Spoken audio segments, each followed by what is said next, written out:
The rejected transmission, the unified Dominion Council chamber, existed as a monument to power. Suspended above a binary star system, the crystalline structure stretched for kilometers, its walls alive with the light of distant suns. Inside, representatives of 17 ancient species gathered in a horseshoe configuration, each civilization having ruled portions of the galaxy for millions of years. The Velanthir, oldest of all, had watched empires rise and crumble into dust. The Caravian Collective maintained military dominance through sheer industrial scale. The Xinthian Collective controlled technology and trade. Together, they had established the Galactic Accords 3 million years ago, a framework that had kept peace through mutual fear and respect. Today, they were here to listen to a child species that had only recently discovered how to leave its home planet. Commander Arch-Centaur Velchaos sat in the primary seat, his crystalline form refracting light into colors human eyes could not have comprehended. Beside him, the Caravian warlord Stratos leaned forward with barely concealed amusement.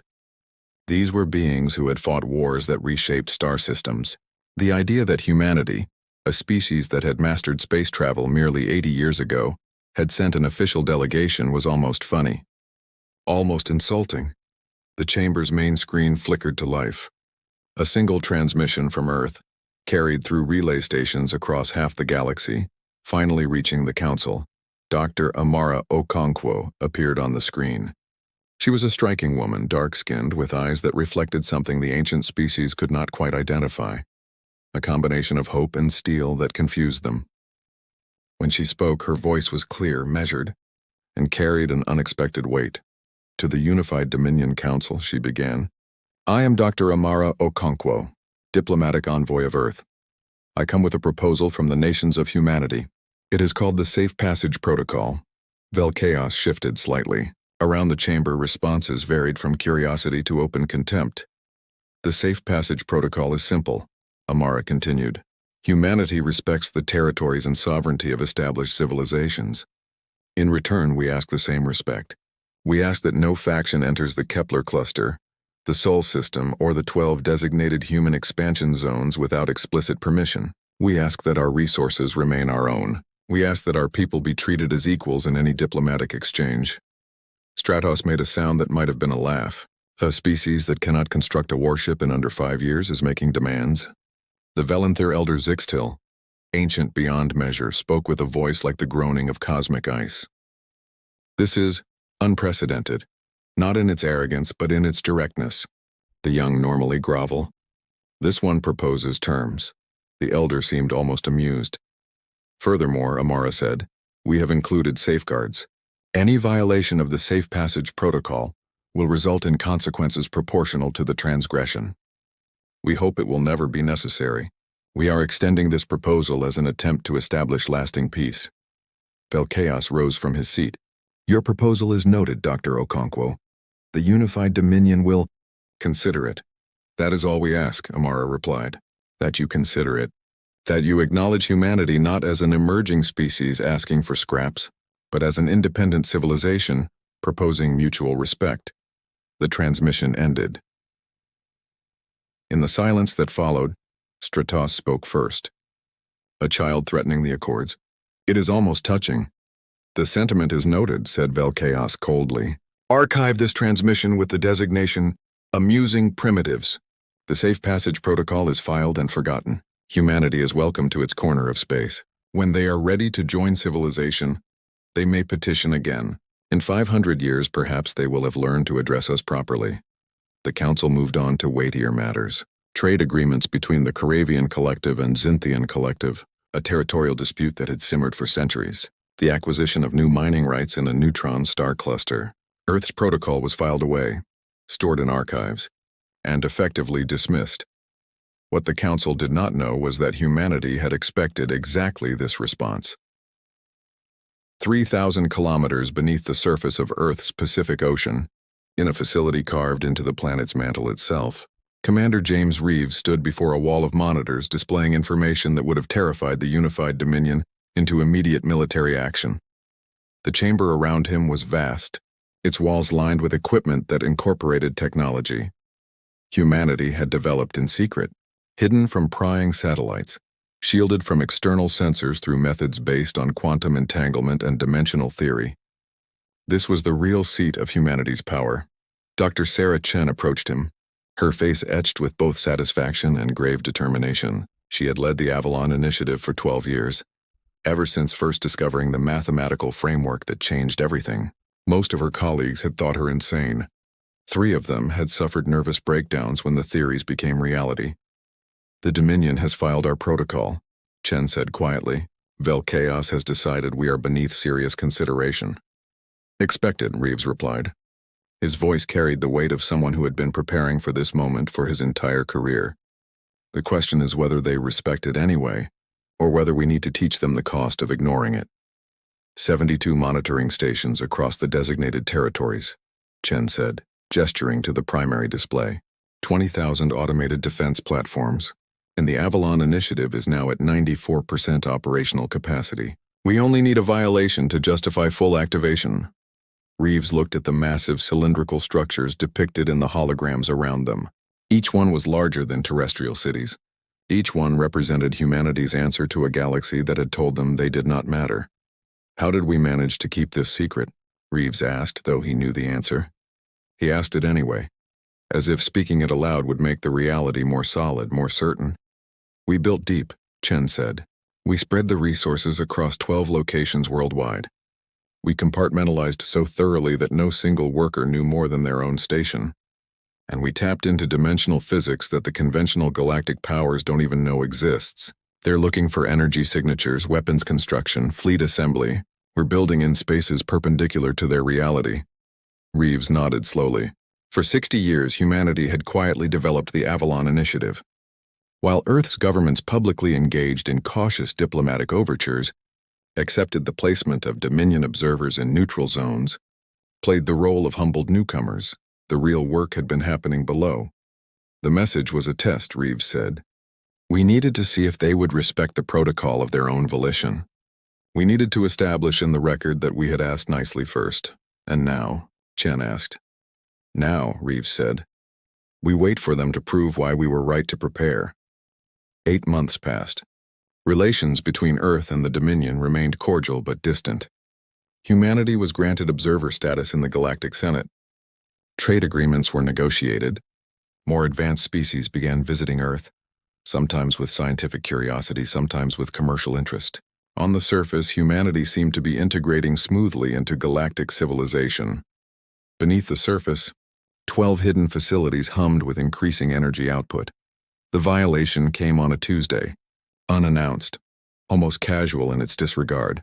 A Caravian mining fleet, led by Admiral Cross, entered the Kepler 442 system without notification. They had done the calculations, reviewed human capability assessments, and concluded that extracting resources from the third planet in that system would take 3 weeks, after which they would be gone before any human response could meaningfully occur. They did not account for the fact that humanity had anticipated this exact scenario. Deep beneath the Pacific, alarms erupted. Reeves was in his quarters when the notification came through. He made his way immediately to the command center, where dozens of screens displayed real-time data from the Kepler 442 system. 327 mining vessels, Chen reported, her voice steady despite the rapid-fire information processing. They're beginning systematic resource extraction from KP4423. Energy signature is consistent with industrial-scale mining operations. Contact the Dominion, Reeves ordered. File an official complaint. Record timestamp is critical. 20 minutes later, the response came through official channels. It was dismissive and insulting, delivered through an automated system without even the courtesy of a personal reply from any council member. Taitiandam, mining operation by a minor-affiliated faction is beneath the formal notice of the Unified Dominion Council. The operation will proceed. Any human objection is noted and filed. Reeves read the message 3 times, making certain he understood correctly. They had rejected the protocol. They had violated it, and they had done so with such casual disdain that they had not even bothered to assign a person to the response. He looked at Chen. She was already standing. Hand over her communications device, looking to him for authorization. Activate the Avalon protocol, Reeves said quietly. All stations. Full power. Beginning immediately. Chen's hand moved, and throughout the facility, alarms shifted from warning tones to activation sequences. Far beneath the ocean, massive machinery began to hum with increasing intensity. In hidden dimensions, carefully folded spaces where physics operated under different rules, 11 other facilities received the signal simultaneously. The Avalon Initiative moved from theoretical possibility to operational reality. Through the monitoring stations, Reeves watched the energy signatures build. On the screens before him, the gravitational calculations became increasingly complex as space-time itself began to bend in ways that should not have been possible.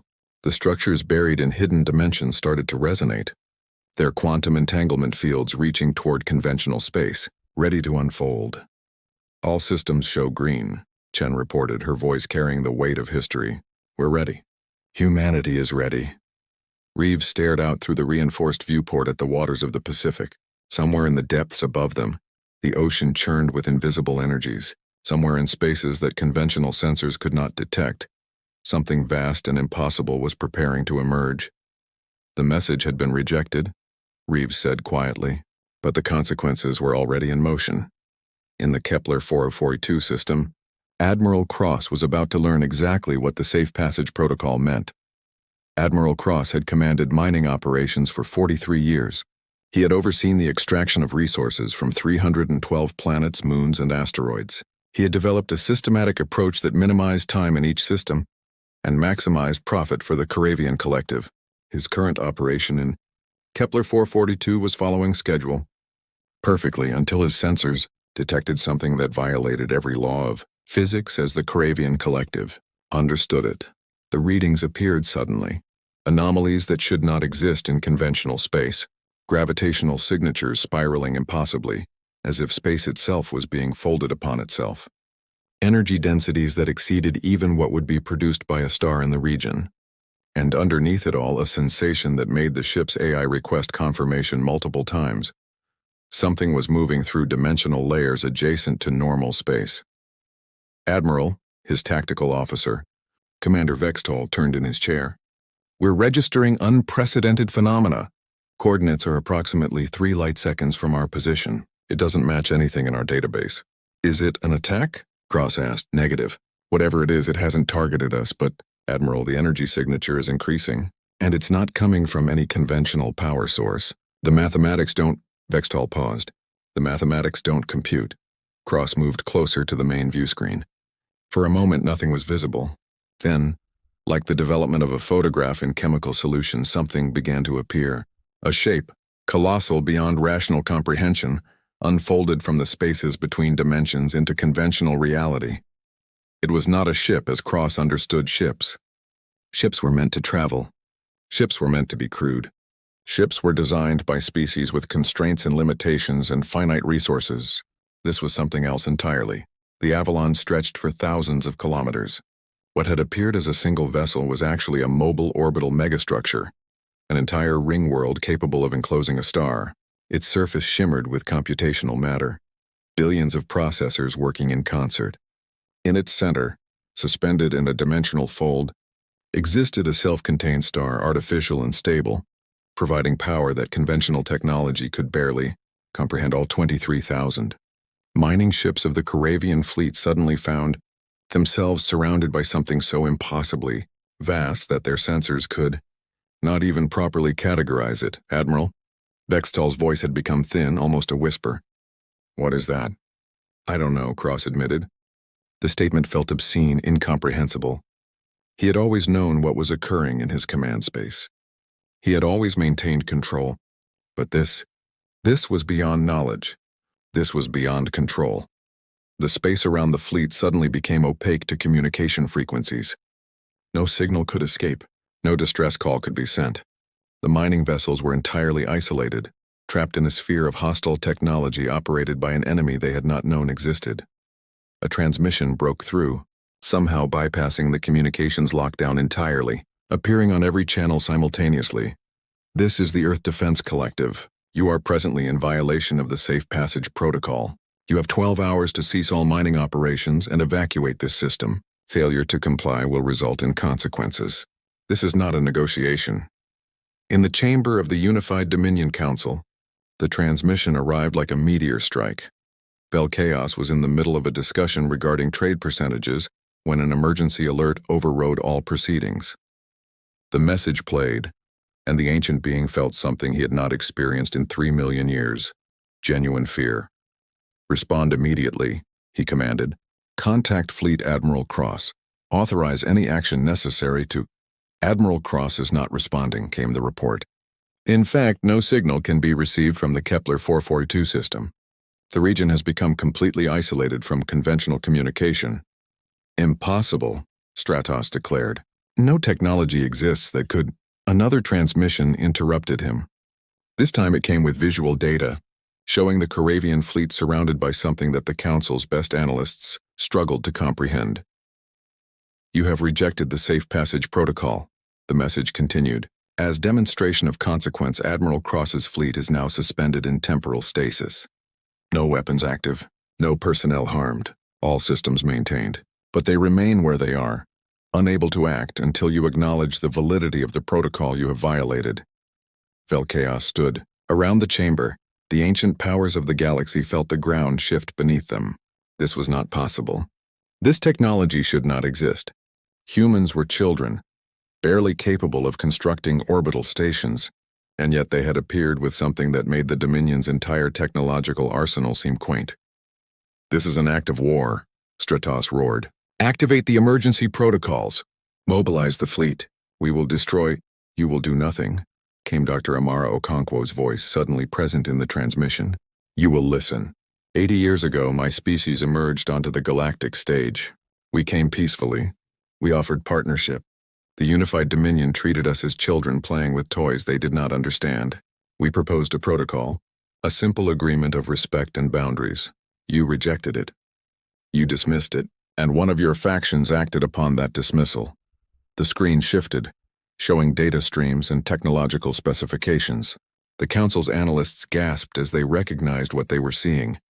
Mathematics describing physics that should be impossible, energy manipulation that rewrote fundamental laws, dimensional engineering that suggested an understanding of reality itself that rivaled the oldest species.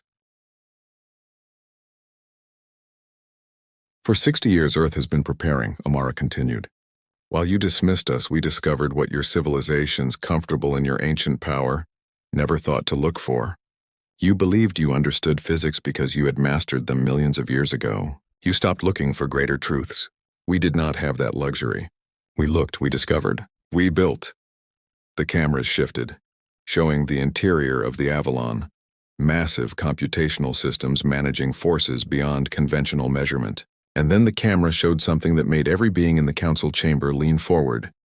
11 more vessels identical to the first materialized across different sectors of visible space, each one a megastructure of unimaginable scale and capability, each one hiding in dimensional spaces, observable only when they chose to be. "These are the Avalon-class vessels." Dr. Chen's voice joined Amara's. "There are 12 in total.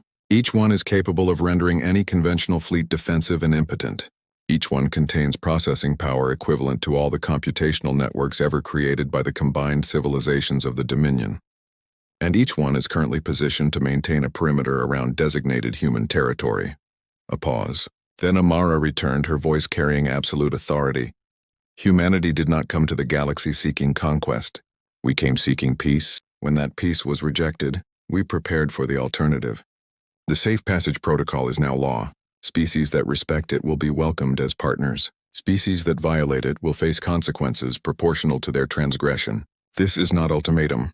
This is established fact." The transmission ended. For several minutes, the Council chamber remained in stunned silence.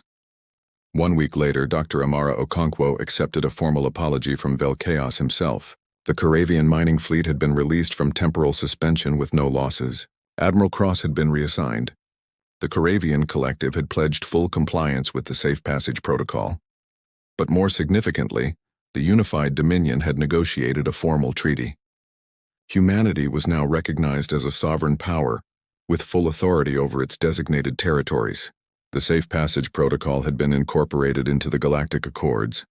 And most remarkably, every species in the known galaxy had suddenly become very interested in ensuring friendly relations with Earth.